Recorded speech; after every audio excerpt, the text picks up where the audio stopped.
এইরকম একটা সুন্দর বেলুন সাজানো গেট দেখে তোমরা হয়তো বুঝতে পারছো যে কোনো একটা অনুষ্ঠানে চলে এসেছি আমি। হ্যাঁ, একদম ঠিক ধরেছো। তবে এটা কোনো জন্মদিন অনুষ্ঠান নয়, আমার এক ভাগ্নির মেয়ের মুখে ভাত ছিল, তো সেখানে আমি চলে গেছিলাম। তো দেখতেই পাচ্ছ সকলে কি সুন্দরভাবে দাঁড়িয়ে রয়েছে, মজা করছে। তো এই দেখো সামনে দেখতে পাচ্ছ, এই যে ভাগ্নির মা একদম মুখে আইসক্রিম দিয়ে একদম দাঁড়িয়ে রয়েছে, বলছে আমাকে একটু ভিডিওটা করে দে। তো যাই হোক, এইরকম একটা অনুষ্ঠানে আসতে পেরে সত্যি খুব ভালো লাগে, যখন নিজেদের মানুষরা সব একসাথে এক জায়গায় থাকে, অনেক দিন বাদে তাদের সঙ্গে দেখা হয়, তো বেশ সুন্দরই লাগছে। দেখতেই পাচ্ছ আমার মেয়েকে, এ দেখো। আর আমার পুরো পরিবারের লোক কিন্তু এখানে দাঁড়িয়ে রয়েছে, তোমরা হয়তো সকলেই চেনো। আর যেখানে এই অনুষ্ঠানটা হচ্ছিল, তোমরা ত্রিবেণীর বাসিন্দা হলে অবশ্যই বুঝতে পেরেছো যে জায়গাটা কোথায়, এটা আর নতুন করে বলার কিছু নেই। তো এই দেখো, ভাগ্নির বাবা বলছে আমাকেও তুলবি। তারপরে চলে আসলাম আসল মানুষের কাছে। দেখো, এই হচ্ছে ভাগ্নির মেয়ের নাম আদর্শিনী। তো এই যে আমার ভাগ্নি, তোমরা অনেকেই হয়তো চেনো জানো। তো এই অনুষ্ঠানে আসতে পেরে সত্যিই খুব ভালো লাগলো। আর এই যে আমার উনি একদম স্মাইলিং, দেখতেই পাচ্ছ একদম। তারপরে দেখো, সকলে কিন্তু যে যার মজা করতে ব্যস্ত, আর আমি তখন ভিডিও করতে করতে তোমাদের দেখাতে ব্যস্ত।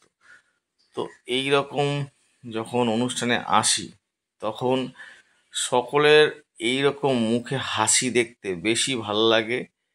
তো দেখতে পাচ্ছ আদর্শিনীর অন্নপ্রাশন, সুন্দর ডেকোরেশন করেছিল আমার এক দাদাই, এই অনুষ্ঠানটা পুরো অর্গানাইজেশন করছিল।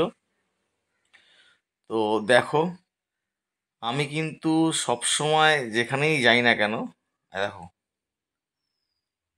সুন্দর একটা গিফট আমার ভাগ্নির হাতে তুলে দিল। আর একে দেখে তোমরা হয়তো অনেকেই চিনতে পারবে। এই যে তোমরা সবাই চিনতে পারছো, এটা হচ্ছে তুলি, আমার নিজের একদম কাছের বলতে ওই আছে। তোমরা সকলেই জানো, অনেকে হয়তো জানো না, যে আমার বাবা মা কেউ নেই। এই দেখো আমার জামাইবাবু, তো এরাই আমার কাছে সব। আর সব বলতে গেলে, এরা যখনই আমার কোনো কিছু দরকার হয়, যখনই কোনো কিছু প্রয়োজন হয়, এরাই কিন্তু আমার বাবা মায়ের যে অভাবটা সেটা পূরণ করে।